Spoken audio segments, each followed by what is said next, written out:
سنن ابی داود حدیث نمبر 227. قال حدثنا حفص بن عمر النمري قال حدثنا شعبة عن علي بن مدرك عن أبي زرعة بن عمرو بن جرير عن عبد الله بن نجي عن أبيه عن علي بن أبي طالب رضي الله تعالى عنه عن النبي صلى الله عليه وسلم قال لا تدخل الملائكة بيتا فيه سورة ولا قلب ولا جنب. اللہ اکبر. سیدنا علی رضی اللہ تعالیٰ عنہ فرماتے ہیں رسول اللہ صلی اللہ علیہ وسلم نے فرمایا جس گھر میں تصویر ہو، کتا ہو یا جنبی ہوں، جنبی مرد ہو یا جنبی عورت ہو تو اس میں فرشتے داخل نہیں ہوتے. یہ 227 نمبر حدیث. اللہ اکبر. اس میں یہ حدیث واضح ہے.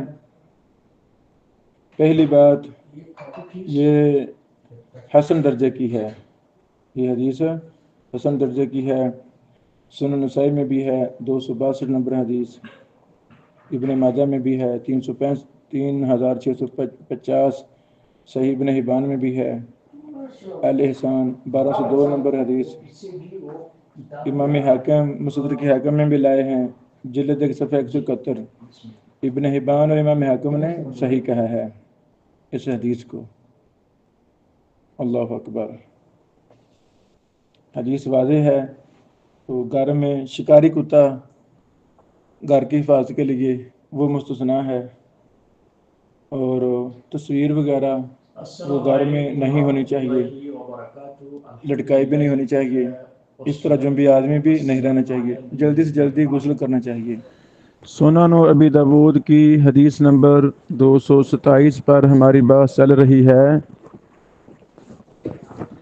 بعض محدثین کے ہاں یہ حدیث حسن درجے کی ہے، جبکہ بعض کے ہاں یہ ضعیف ہے. ضعیف کہنے والوں میں شیخ ناصر الدین البانی رحمہ اللہ ہیں. اس کی تفصیل یہ ہے، شیخ البانی رحمہ اللہ فرماتے ہیں کہ ھذا اسناد ضعیف، یہ سند ضعیف ہے. قال المنذری فی مختصرہ، امام منذری رحمہ اللہ نے اپنے مختصر میں کہا، وقال البخاری، کہ امام بخاری رحمہ اللہ نے کہا، عبداللہ بن نجی الحضرمی عن ابیہ عن علی فیہ نظر.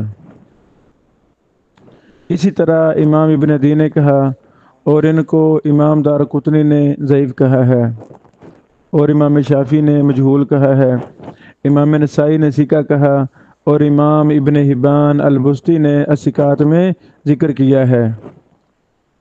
اور ان کے باپ نجی، ان کو امام ابن حبان نے الثقات میں ذکر کیا ہے، اور ساتھ ہی کہا ہے لا يعجبني الاحتجاج بخبری اذا انفرد.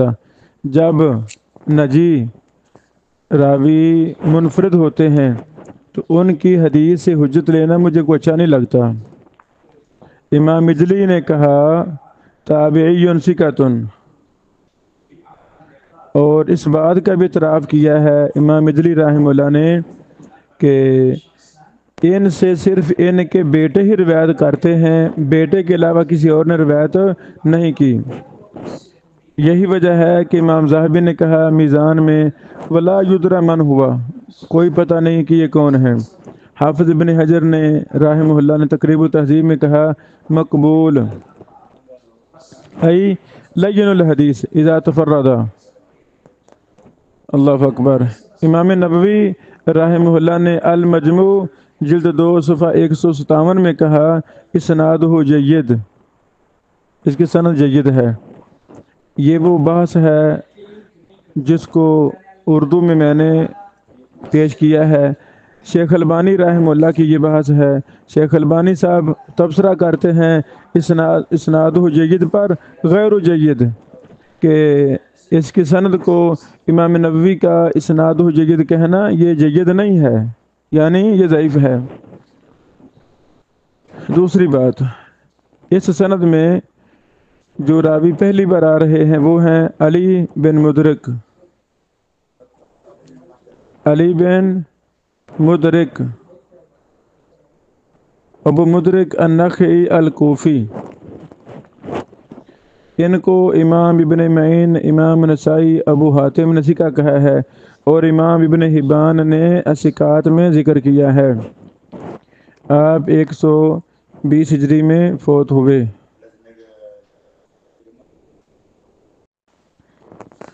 بہرحال اس حدیث میں شیخ البانی رحمہ اللہ نے اس پر مفصل دراسہ کرتے ہوئے آخر میں جو خلاصہ نکالا ہے وہ یہ ہے، اور یہ بڑا اہم ہے، کہ وبالجملہ فالحدیث ان کان من روایت عبداللہ بن نجی عن ابیہ فہو مجہول، کہ یہ حدیث اگرچہ عبداللہ بن نجی وہ اپنے باپ سے بیان کرتے ہیں، یہ تو مجہول ہے۔ پھر فرماتے ہیں وَإِنْ كَانَ مِنْ رِوَایَتِ عَبْدِ عَنْ عَلِی فَهُوَ مُنْقَطِعٌ، اور اگر یہ روایت عبداللہ عن علی سے مروی ہے تو وہ منقطع ہے۔ وَعَلَىٰ كُلِّ حال، ہر حال میں فَهُوَ ضعیف الاسناد، یہ اس کی سند ضعیف ہے۔ پھر لکھتے ہیں ثم ان قولہ فیہ ولا جنوب منکر، اس میں جو جنبی نہ ہو کا اضافہ ہے یہ منکر ہے، کیونکہ اس لفظ کے علاوہ یہ حدیث صحیح بخاری سے مسلم میں ہے، سیدنا ابو طلحہ انصاری کی حدیث ہے، اس میں ولا جنوب کا اضافہ نہیں ہے۔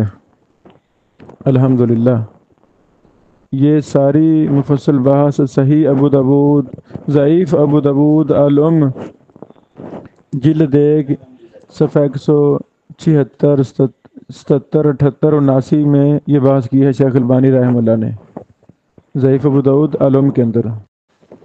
اس حدیث میں تصویر، اللہ اکبر، تصویر کو اتارنا، تصویر کو لٹکا کے رکھنا، یہ سب چیزوں کی مذمت ہے، اور بے شمار صحیح احادیث میں تصویر سے بچنے کا ہمیں حکم ہے۔ آج کے دور میں یہ ایک فتنہ بن گیا ہے، جس میں عجب، ریاکاری، دکھلاوا اور پتہ نہیں کیا سے کیا کچھ ہے۔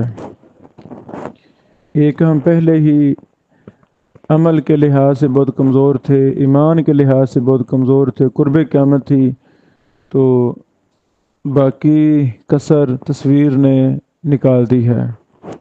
اللہ تعالی ہماری صلاح فرمائے، ہمیں تصویر سے بہت زیادہ بچنا ہے، پرہیز کرنا ہے۔ اللہ تعالی ہماری صلاح فرمائے۔